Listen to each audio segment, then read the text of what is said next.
소렌토 투명 코팅 시공 그 모습 보겠습니다. 여기는 엔진 부분이고요. 엔진, 미션 모두 코팅이 되었습니다. 여기 앞쪽 멤버 있는 부분인데요. 용접 부분 자세히 보면 이렇게 페인트는 조금씩 까져 있습니다. 이 차만 이런 것이 아니고요. 다른 차들도 마찬가지 용접 부분은 이렇게 까져 있죠. 그래서 나중에 시간이 지나버리면 이곳을 따라서 부식이 날 수밖에 없습니다. 여기는 앞바퀴 안쪽 부분이고요. 볼트, 너트, 등속, 쇼버, 하단 부분 이런 부분은 부식이 잘 되는 곳입니다. 그래서 마스킹이 필요한 것이 아니고 방청 작업이 필요하죠. 여기는 앞바퀴 휠하우스 있는 부분이고요. 물로 변한 염화칼슘이 흘러서 이렇게 차체 속 이런 곳으로 들어갑니다. 그럼 이런 부식이 있는 부분 이런 곳에 머물게 되죠. 그래서 바닥면 속이나 부품 속 이런 곳은 반드시 방청 작업이 필요하죠. 여기는 바닥면 부분인데요. 바닥면 쪽을 보면 이렇게 배터리가 있습니다. 배터리 쪽도 마찬가지 눈길 주행을 하게 되면 이곳이 모두 염화칼슘으로 범벅이 됩니다. 그래서 배터리 쪽에 코팅을 하고 싶으면 언더 코팅제로 하는 것이 아니고요. 전기장치에 쓸 수 있는 절연 코팅제를 이용해서 시공하시면 됩니다. 이런 커넥터 부분도 마찬가지고요. 바닥면 쪽을 보면 사실상 언더 코팅은 안 되어 있습니다. 바닥 겉면보다도 바닥 속면의 녹방지가 훨씬 더 중요한데요. 바닥 속면에는 사실상 0% 되어 있습니다.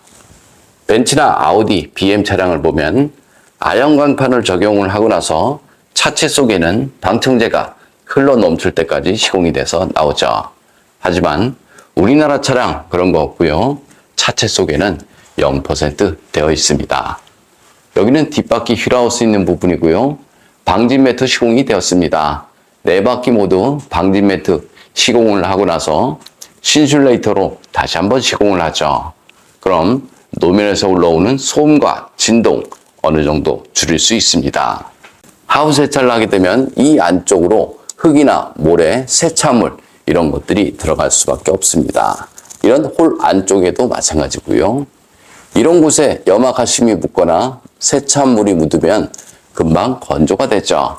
하지만 차체 속으로 들어간 흙이나 염화칼슘 이런 것들은 제거 자체가 어렵습니다.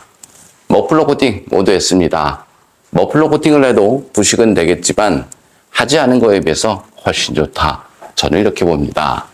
이쪽 부분도 마찬가지 방지 매트 시공이 되었습니다. 투명 코팅 장점을 보겠습니다. 투명 코팅은 하부 면적 100%를 코팅할 수 있습니다. 코팅제가 투명하기 때문에 코팅한 속면에 녹이 나면 육안으로 보입니다. 그래서 자동차 하부 관리가 쉽다 이렇게 생각을 하시면 됐고요. 바닥면 색상을 바꾸지 않아서 신차 그대로의 모습으로 보존할 수 있습니다. 코팅 나라 보증에 대해서 설명드리면요. 주행 중 사고나 부품 교환, 바닥 긁힘 이런 것들이 발생이 되어도 10년 동안은 무조건 무상 시공되니까요. 코팅 나라 보증에 대해서도 걱정 안 하셔도 됩니다.